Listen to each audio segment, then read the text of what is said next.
So today I'm going to show you how to level your cake, how to cut it and how to fill it with jam and buttercream. Don't forget to take off the little piece of round greaseproof paper that we put on the bottom of our butter sponge cake.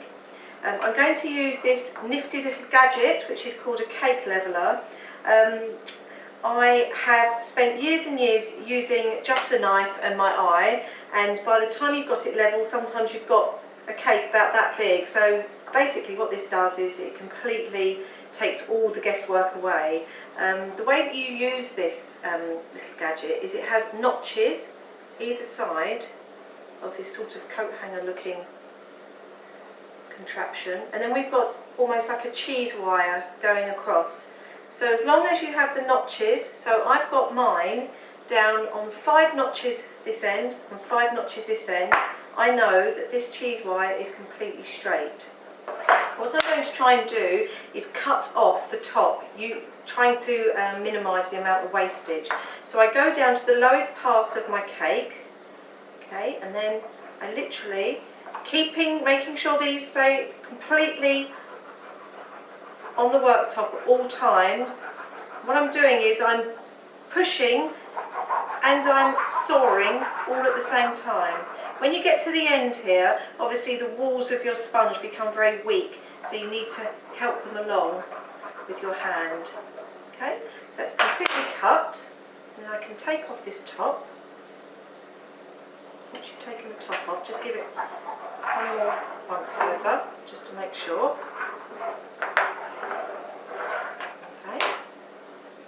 And then always remember to turn the cake over, because your bottom then becomes your top. If you are very, very fastidious about this, like I am, you may want to just lay a piece of greaseproof paper over the top. And I've got myself here a handy little mini spirit level. You can buy them in most supermarkets, I think. Now that's slightly off, so I'm going to go over once more, because it literally can be a case of just a few crumbs over the top. Because if you get your cake level at this point, then you really are saving yourself lots of problems later on. That's not exactly perfect in the middle, but we can change that around with some buttercream and some jam later on. Okay. So now we've got the bottom, which is now our top.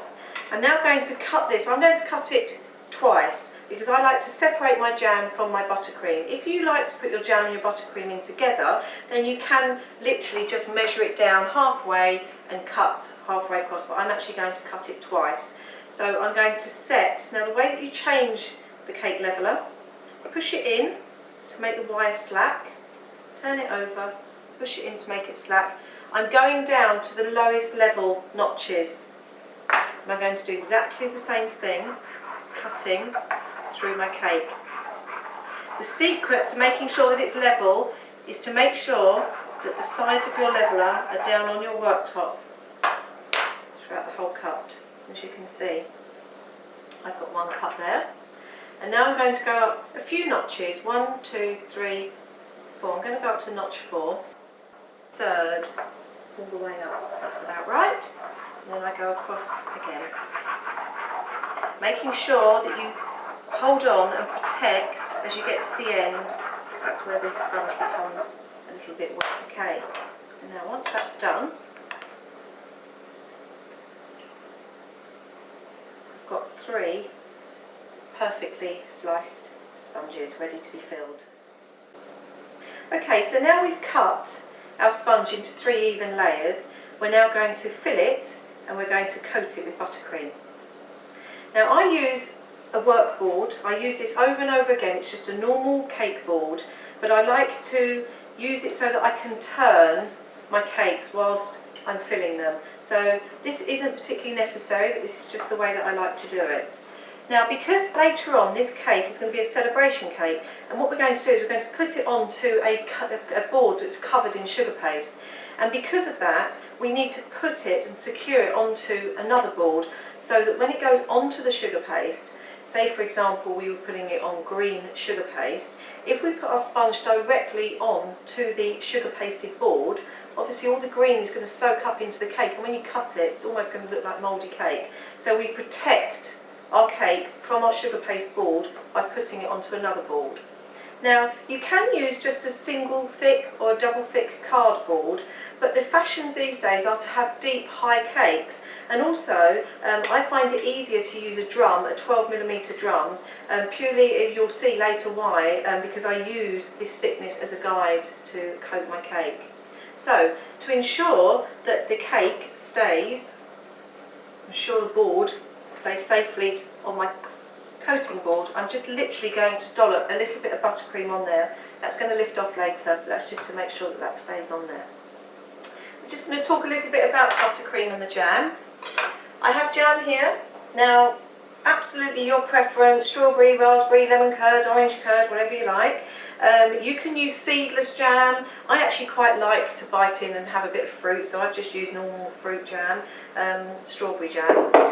Buttercream. Now, we haven't shown you how to make buttercream because it is purely just 250 grams of butter, again at room temperature, with 500 grams of icing sugar.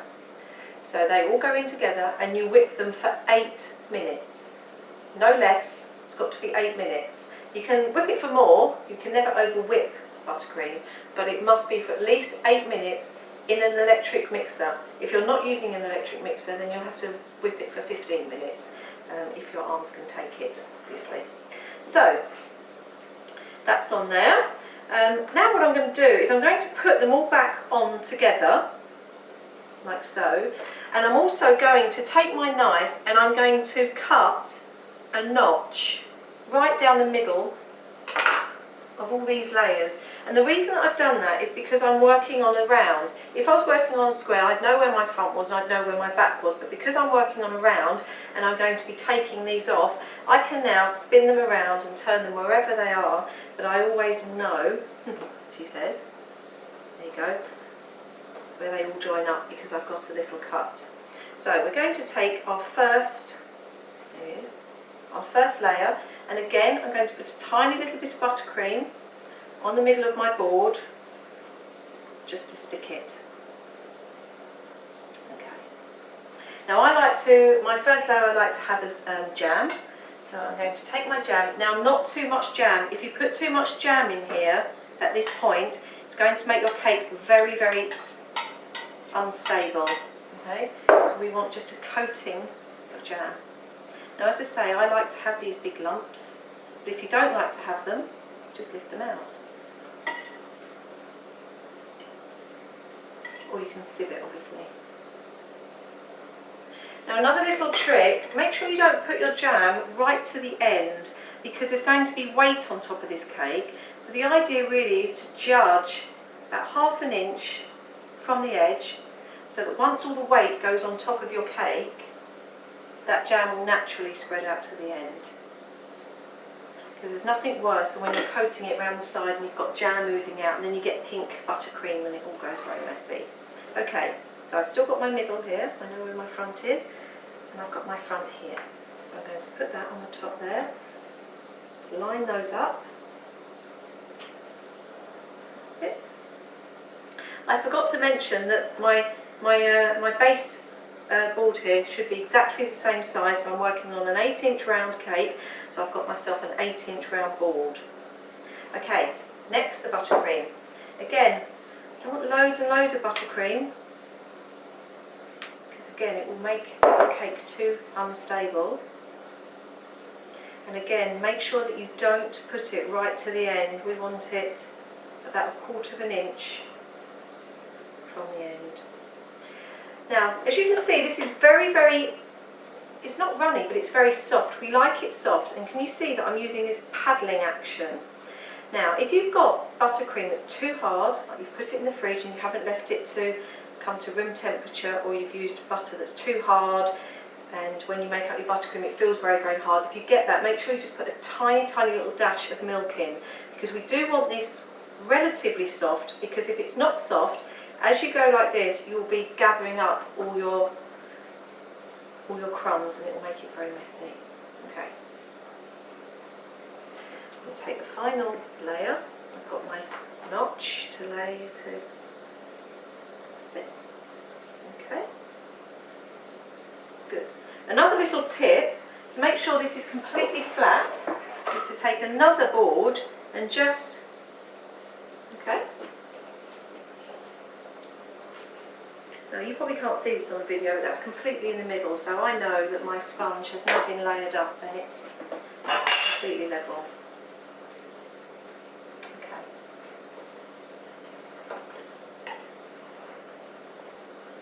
I've had a little clear up and tidied away all the crumbs, etc. And now what we're going to do is we're going to coat our cake to make it absolutely a perfect base to put our sugar paste on.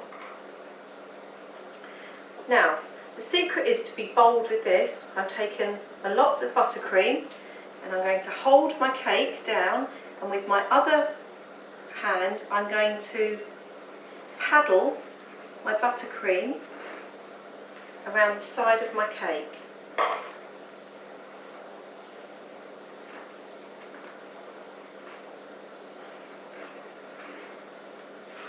Don't worry that there's too much on there, don't worry that it looks all messy, because the idea is to get the buttercream on the sides and then we can tidy it up afterwards.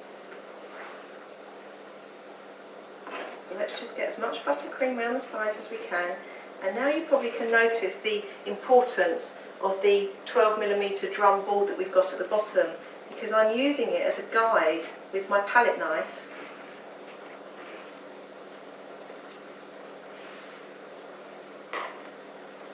Okay. What this is also doing is, if you take your cake out of your tin, the sponge out of the tin, and sometimes, you know, you sort of a corner comes away, etc., and you think, I can't use that now, this is the time in which we can actually fix some holes and mistakes and things like that, because we're literally loading the side of our cake with buttercream. Okay, now we're going to do exactly the same on the top. Now remember, we know the top of our cake is completely level, so the only reason really that we need buttercream on the top is to help the sugar paste stick to our cake. But what we're looking for is 100% connection with the top of the sponge and with the side. So the buttercream that's around the side needs to join up everywhere around the sides with the top. Okay, so we're going to take most of this off.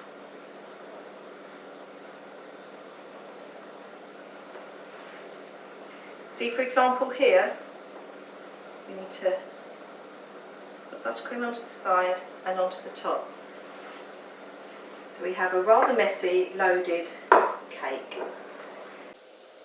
Now we're going to turn this into a perfectly coated cake, and the tools that I'm going to use to do that are a metal straight edge. This used to be used for getting a perfect level for royal icing, but today it's used for coating cakes as well. And for around the sides we're going to use a side scraper, a metal side scraper. So the first thing I'm going to do is, on the top of the cake, I'm going to go from the front all the way to the back.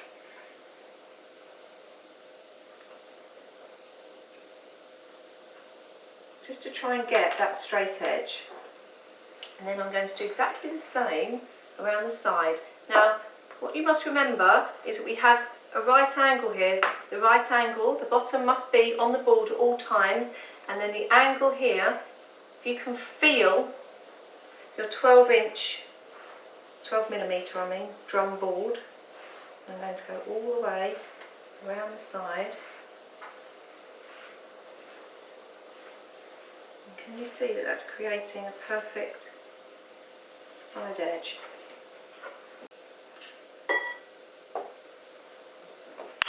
I'm going to do exactly the same thing again.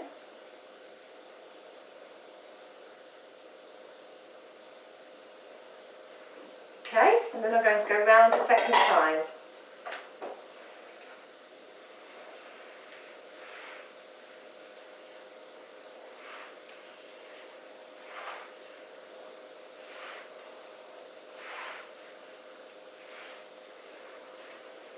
It takes all the thinking out of what you need to do, because the tool is doing all the work for you.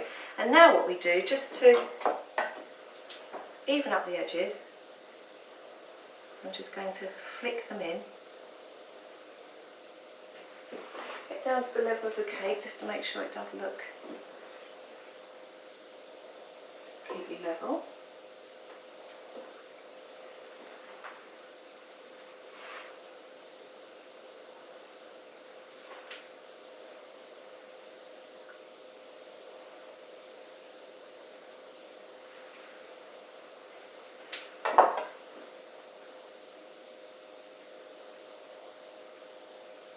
There we go. Then tidy up the right angles. Okay, now what we're going to do is we're going to pop this into the fridge. We're going to pop it into the fridge for about 20 minutes, and the reason that we do that is to create a hard shell, not a rock hard shell. We don't want the sponge to go stale, but what we want to do is create a shell so that we can just put a very, very, very fine layer over the top of this, and then when you cover your cake it will keep, and you won't get that muffin sort of look when you go to cover it with sugar paste. So I'm going to put this in the fridge and come back to it in 20 minutes.